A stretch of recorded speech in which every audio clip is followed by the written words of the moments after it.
Assalamualaikum warahmatullahi wabarakatuh.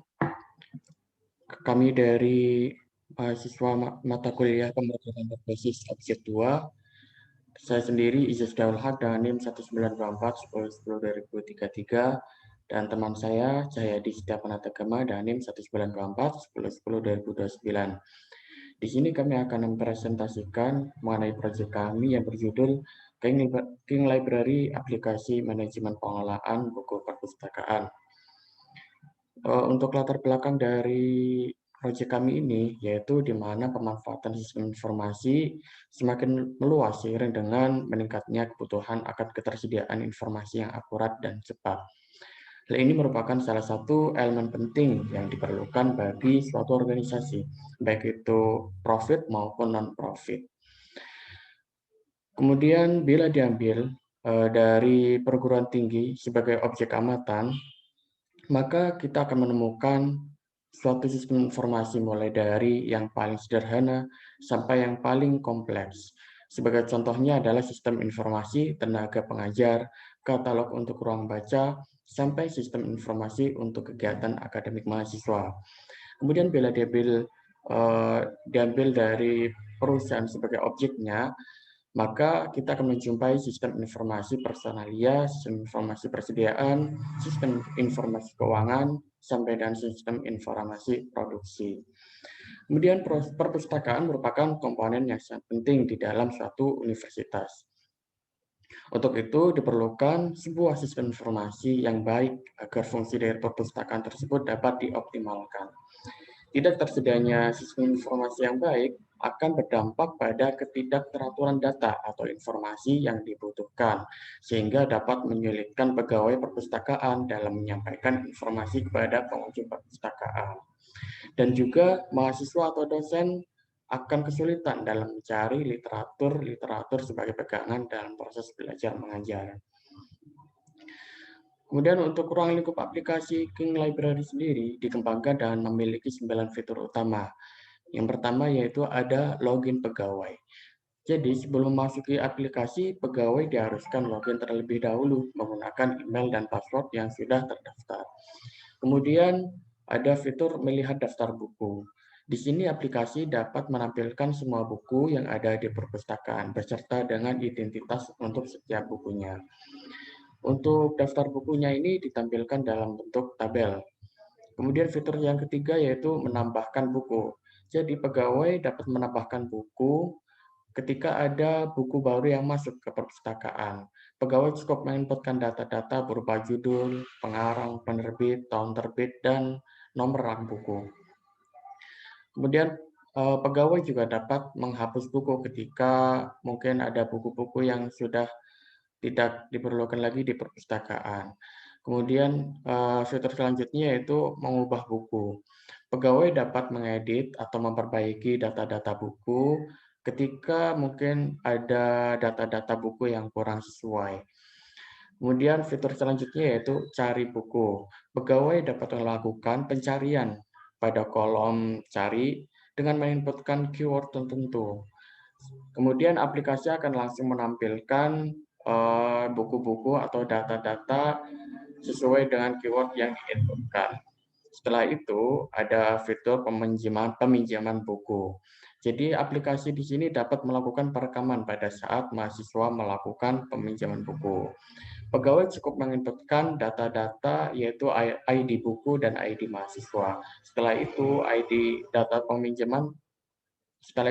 peminjaman akan disimpan di dalam riwayat peminjaman. Data peminjaman berisi ID peminjaman, ID buku, ID mahasiswa, ID pegawai, dan tanggal pinjam. Kemudian ada pengembalian buku, fitur pengembalian buku. Aplikasi dapat melakukan perekaman pada saat mahasiswa melakukan pengembalian buku. Informasi yang ditampilkan nanti ada berupa data peminjaman. Selanjutnya pegawai dapat meninputkan ID peminjaman dan akan muncul informasi tanggal pengembalian serta dendanya berapa. Kemudian ada fitur riwayat peminjaman. Aplikasi dapat menampilkan riwayat peminjaman. Riwayat peminjaman akan ditambahkan ke database ketika buku yang dipinjam sudah dikembalikan.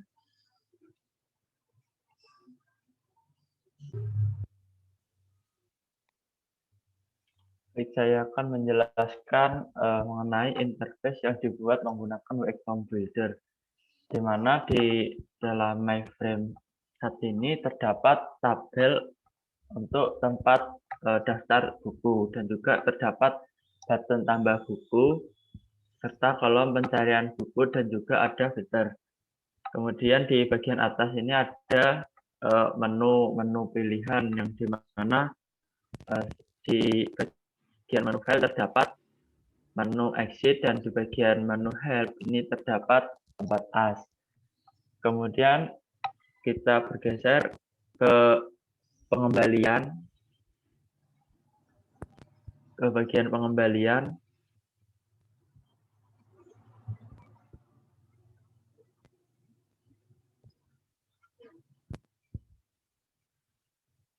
Di bagian pengembalian buku, ini terdapat ID mahasiswa yang berupa inputan dan juga tombol submit. Kemudian juga terdapat kolom pencarian yang digunakan untuk mencari pengembalian berdasarkan ID atau berdasarkan tanggal. Dan juga terdapat filter tahun. Juga ada filter bulan dan juga ada filter hari. Kemudian di bawahnya juga ada tabel daftar pengembaliannya. Kemudian kita beralih ke bagian peminjaman. Di bagian peminjaman ini terdapat dua inputan, yaitu yang pertama ID mahasiswa dan kedua ID buku. Dan juga terdapat tombol tambah mahasiswa yang mana ketika ditambahkan akan masuk ke dalam tabel di sebelah kiri. Lanjut ke bagian selanjutnya, ke frame selanjutnya.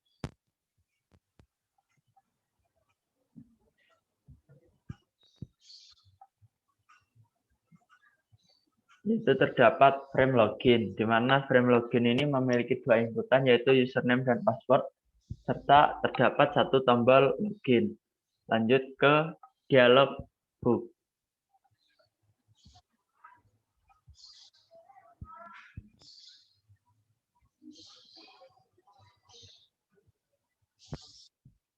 Di bagian dialog ini merupakan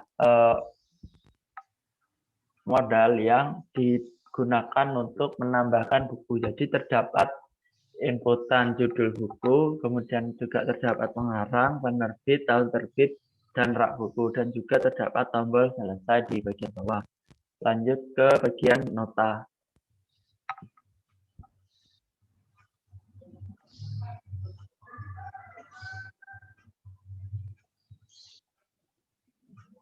Di bagian nota ini terdapat nama peminjam, kemudian juga terdapat judul buku, petugas, dan juga tanggal pinjam, serta button selesai. Seperti itu. Oke.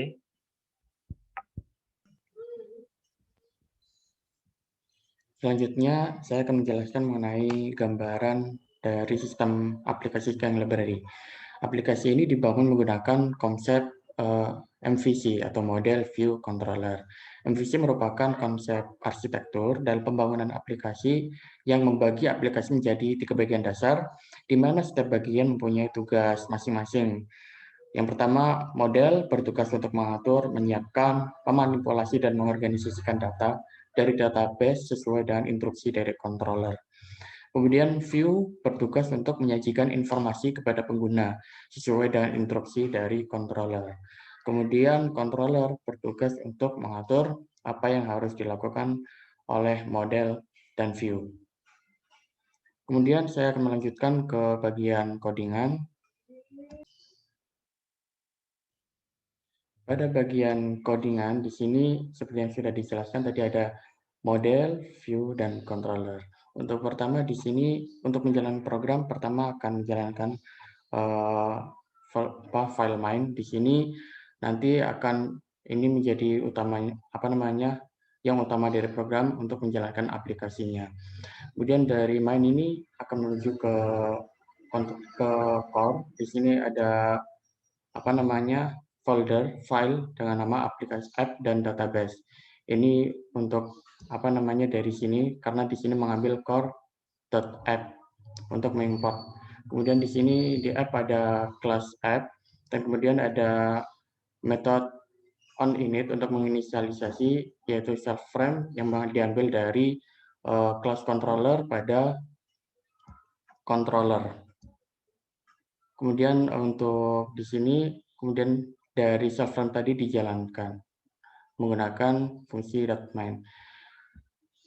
Kemudian di sini lanjut ke file yang database. Di sini terdapat kelas database dan kemudian ada berbagai metode. Pertama di sini ada yang untuk public. Di sini untuk memanggil yaitu untuk hostnya localhost, user dan password serta database yang digunakan. Kemudian definite untuk menginisialisasi untuk setiap apa namanya host, user, password dan database. Kemudian ada fungsi execute rule. Execute rule ini untuk apa namanya menjalankan program dan kemudian akan di-commit. Selanjutnya di sini ketika maksudnya execute rule itu untuk ada perubahan ketika misalnya ada data yang dimasukkan atau dihapus atau mungkin diubah datanya. Kemudian ada fungsi execute. Di sini fungsi untuk menjalankan apa namanya query yang diperintahkan. Selanjutnya commit di sini fungsi commit di sini dijalankan ketika adanya perubahan dalam suatu data.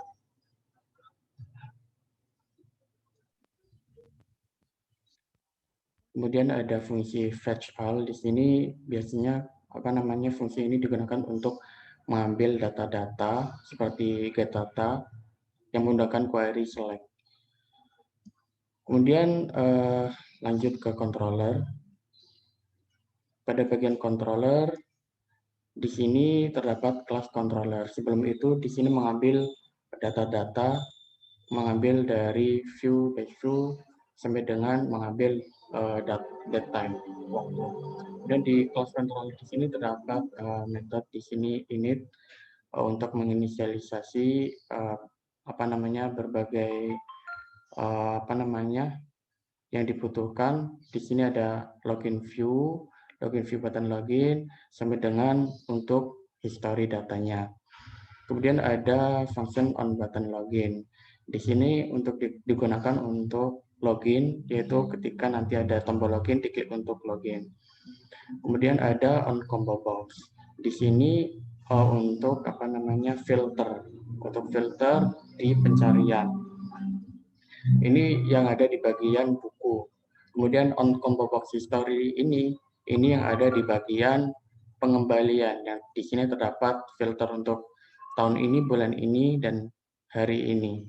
Setelah itu ada fungsi bucket data, di mana fungsi ini digunakan untuk mengambil data. Kemudian ada fungsi on search box. Di sini digunakan untuk mengatur pada bagian pencarian, pada bagian kolom pencarian. Kemudian ada book sort data. Di sini digunakan untuk fungsi ini digunakan untuk mengurutkan data yang ada di tabel buku. Kemudian di sini ada book table action, di mana fungsi ini digunakan untuk menentukan aksi apa yang dipilih oleh pengguna pada tabel buku. Kemudian ada fungsi modal call, di mana fungsi ini untuk memanggil modal. Untuk memanggil modal ketika apa namanya pengguna klik tambah atau mungkin ketika ada klik simpan buku dan batal gitu. Kemudian di sini ada tombol lagi function on button tambah buku yang di dalamnya terdapat modal call. Jadi ini memanggil function modal call. Selanjutnya ada function button simpan buku. Pada function ini digunakan untuk menyimpan data-data buku yang sudah diinputkan. Kemudian di sini ada function on button batal digunakan ketika pengguna membatalkan suatu proses, sehingga di sini langsung di-destroy. Setelah itu ada function borrow get data. Di function ini digunakan untuk melakukan penyimpanan data, peminjaman buku. Kemudian ada function on button tambah peminjaman. Di sini digunakan untuk menambahkan data penyimpanan yang tadinya sudah inputkan oleh pegawai, yaitu berupa ID buku dan ID mahasiswa. Setelah itu ada on button selesai. Di sini ketika pegawai sudah menambahkan data peminjaman, nanti akan tombol selesai, maka akan klik tombol selesai ini untuk kemudian di-destroy. Setelah itu ada function history get data.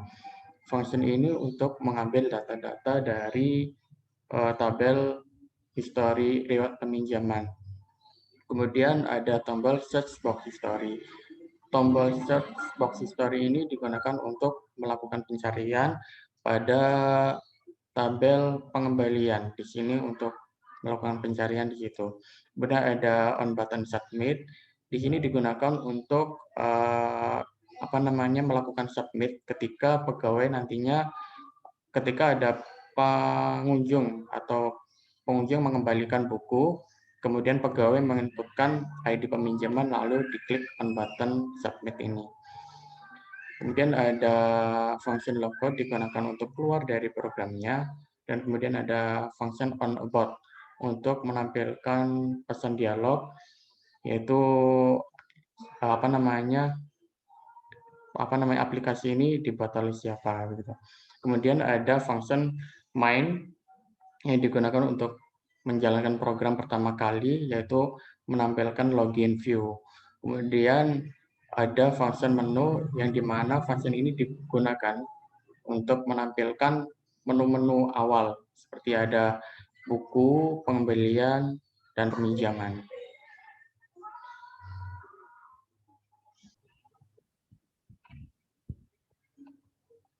Jadi saya akan menjelaskan bagian model dari aplikasi ini, yaitu di mana di bagian base model ini kita melakukan import dari folder core database. Kemudian di sini terdapat kelas base model.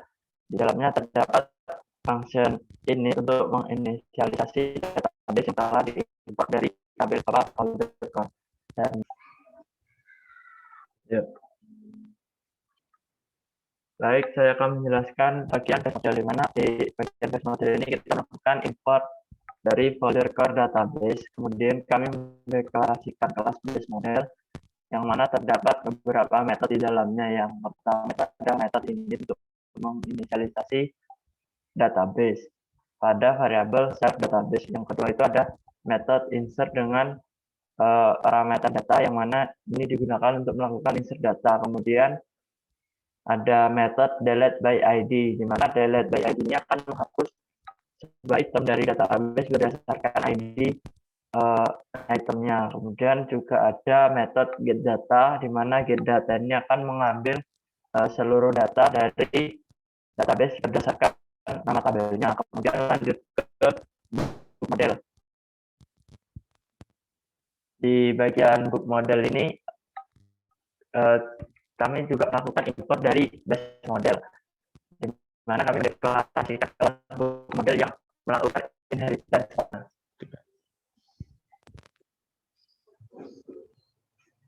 Selanjutnya di bagian book model, di sini kami melakukan import dari base model, di mana kami mendeklarasikan kelas book model yang melakukan pewarisan atau inheritance dari kelas base model.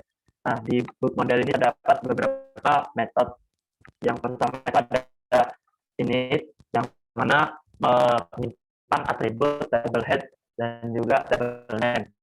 Kemudian terdapat metode update by ID yang menerima parameter data, yang mana ini digunakan untuk mengupdate item buku berdasarkan data yang diberikan. Kemudian ada metode search by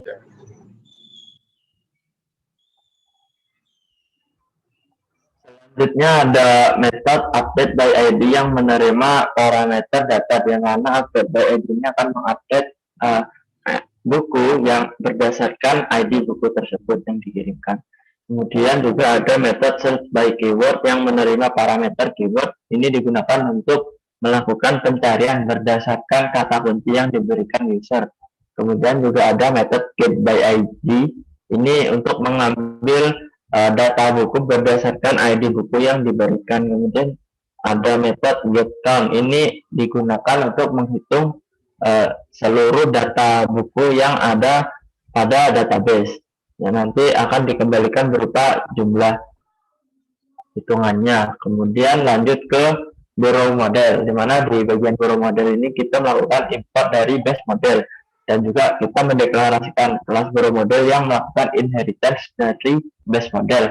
Nah, di bagian borrow model ini juga terdapat beberapa metode. Yang pertama itu ada metode init, ini memiliki atribut table head dan juga table name, yang mana mengandung nama tabel yang ada di database. Kemudian juga ada metode borrow get data, ini digunakan untuk mengambil data dari tabel borrow.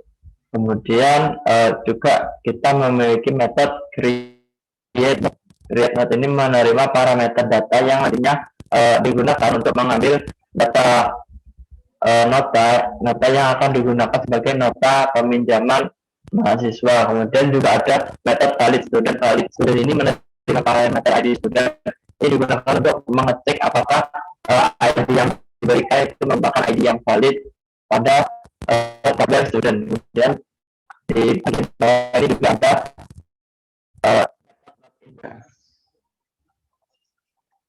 kemudian di sini ada metode borrow yang menerima ID student, di mana metode ini nantinya akan mengecek apakah mahasiswa tersebut ada atau tidak pada bagian peminjaman seperti itu, dan akan mengembalikan true jika ada dan akan mengembalikan false jika tidak ada. Kemudian di bagian 36 ini terdapat metode yang menerima parameter ID buku, di mana metode ini digunakan untuk mengecek apakah ID buku yang diberikan user itu merupakan ID yang valid atau tidak. Selanjutnya di bagian history model ini kita juga melakukan import dari base model, kemudian juga kita melakukan import dari library data. Kemudian kita mendeklarasikan kelas history model yang mana menginheritance atau mewarisi dari base model. Di bagian history model ini terdapat beberapa metode sama seperti sebelumnya. Ada metode init yang terdapat atribut table head sama table name. Kemudian juga ada metode calculate yang menerima data dan ID borrow. Metode calculate ini digunakan untuk menghitung denda dari pengembalian user. Kemudian terdapat metode history get data, di mana metode history get data ini untuk mengambil data yang akan ditampilkan pada tabel pengembalian pada program. Selanjutnya ada metode search by keyword, di mana metode ini menerima keyword yang nantinya akan digunakan untuk melakukan pencarian. Kemudian metode ini digunakan untuk mengambil tampilan berdasarkan ini. Dan di sini ada metode today. Metode today ini digunakan untuk mengambil data tanggal yang ada pada komputer, yaitu tanggal hari ini. Selanjutnya juga ada metode valid borrow, di mana metode valid borrow ini menerima parameter data dan ID borrow yang nantinya digunakan untuk mengecek apakah peminjaman yang dilakukan itu merupakan ID peminjaman yang valid atau bukan. Selanjutnya bagian staff model. Di bagian staff model ini kita juga melakukan import dari base model. Di sini dideklarasikan kelas staff model yang melakukan pewarisan atau inheritance dari base model. Nah, di sini ada dua metode. Yang pertama itu metode init untuk melakukan pewarisan menggunakan metode super. Kemudian juga ada metode valid staff yang menerima parameter username dan password, mana metode valid staff ini digunakan untuk mengecek apakah username atau password yang dimasukkan di Facebook sudah benar atau tidak ketika user melakukan login. Nah, jika benar maka akan mengembalikan sebuah nilai dari database, tapi jika salah maka akan mengembalikan nilai false. Selanjutnya ke bagian view, yaitu bagian dash view. Di sini kami melakukan import dari GUI 1, yang mana GUI 1 ini kita generate dari WX Home Builder. Kemudian juga kita melakukan import dari folder model, yakni book model. Kemudian kita mendeklarasikan kelas base view yang melakukan pewarisan dari mainframe 1. Nah, di sini juga ada banyak metode untuk digunakan nantinya. Yang pertama itu ada metode init, di mana ini digunakan untuk menginisialisasi pewarisan, dan juga digunakan untuk menyusun header tabel-tabel peminjaman, tabel buku, dan juga tabel pengembalian. Kemudian di bawahnya ini ada metode book table refresh yang menerima parameter data grid. Ini digunakan untuk melakukan refresh tabel data buku ketika terjadi perubahan pada tabel tersebut. Selanjutnya ada metode book get self value. Ini digunakan untuk mendapatkan nilai yang ada pada suatu sel dari tabel yang diklik user. Kemudian juga ada metode modal delete. Modal delete ini digunakan untuk menampilkan konfirmasi apakah user jadi menghapus buku atau tidak. Kemudian ada metode update grid. Metode update grid ini digunakan untuk merender button yang ada pada tabel buku. Kemudian ada metode borrow tabel refresh. Sama seperti sebelumnya, ini digunakan untuk merefresh tabel borrow ketika ada perubahan yang terjadi. Selanjutnya ada history tabel refresh. Ini digunakan untuk merefresh tabel pengembalian ketika ada perubahan yang terjadi. Selanjutnya ada metode modal file. Metode modal file ini digunakan untuk menampilkan pesan dialog ketika sebuah operasi gagal dilakukan. Dan sebaliknya juga ada metode modal sukses yang digunakan untuk menampilkan dialog ketika operasi berhasil dilakukan. Dan di bawahnya lagi ini ada kelas MyImageRender. MyImageRender ini nantinya digunakan untuk merender gambar-gambar seperti gambar button tadi untuk dipasangkan ke tabel data buku seperti itu. Mungkin kita lanjut ke jalankan running program.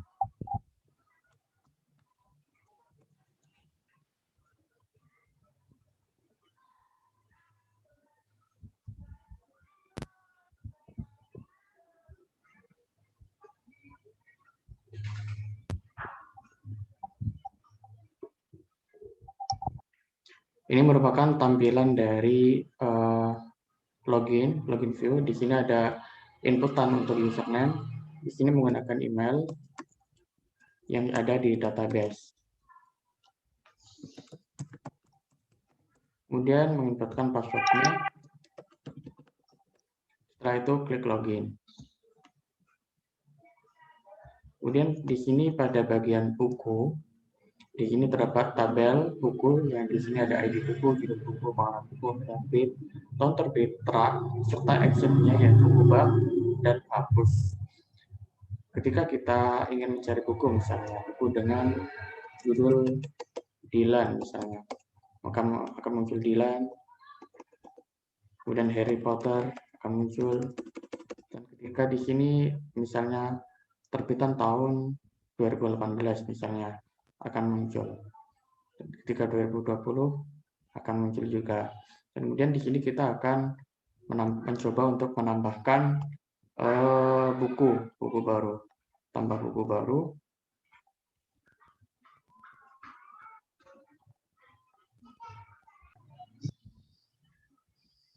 Selanjutnya di sini kita akan menambahkan buku, klik tombol tambah buku. Kemudian kita klik misalnya tambah apa, judulnya bebas, barangnya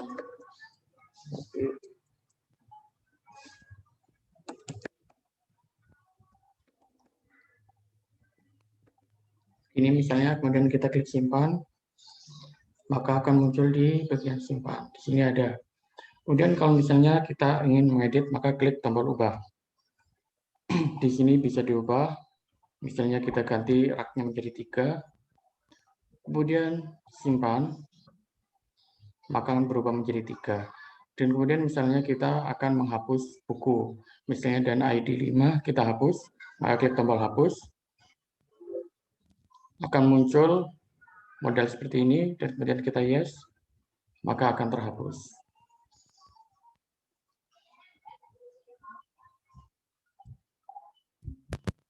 Selanjutnya ke fitur peminjaman, di sini akan menampilkan data-data peminjaman. Di sini karena belum melakukan peminjaman, maka belum ada. Coba untuk kita tambahkan, misalkan dengan ID buku 2, misalkan dengan ID buku 2, kemudian ID mahasiswanya 1. Kemudian kita tambah peminjaman. Nah, akan muncul seperti ini, model seperti ini, nota. Kemudian kita klik selesai, maka akan muncul pada bagian tabel, yaitu untuk ID peminjaman. Kemudian ketika kita akan melakukan pengembalian, di sini tinggal memasukkan ID peminjamannya saja. Tadi misalnya 125 ID peminjamannya, kemudian klik submit. Maka akan muncul nota seperti ini, kemudian klik selesai. Maka di sini akan ditambahkan ID baru di sini, baris baru. Dan kemudian di ID peminjaman di sini sudah hilang, berbeda di pengembalian. Kemudian di pengembalian ini ada fitur cari pengembalian juga. Misalnya kita cari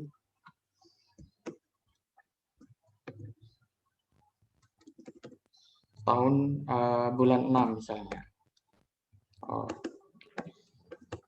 Cari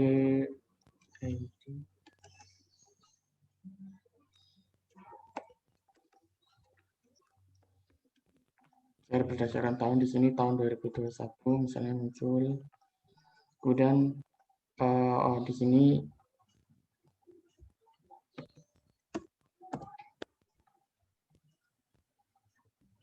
bulan 6 misalnya, kemudian di sini kita bisa mencari berdasarkan hari ini ada 1, dan kemudian mungkin itu untuk fiturnya.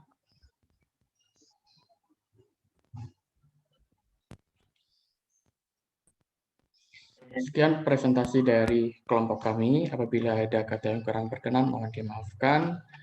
Terima kasih. Wassalamualaikum warahmatullahi wabarakatuh.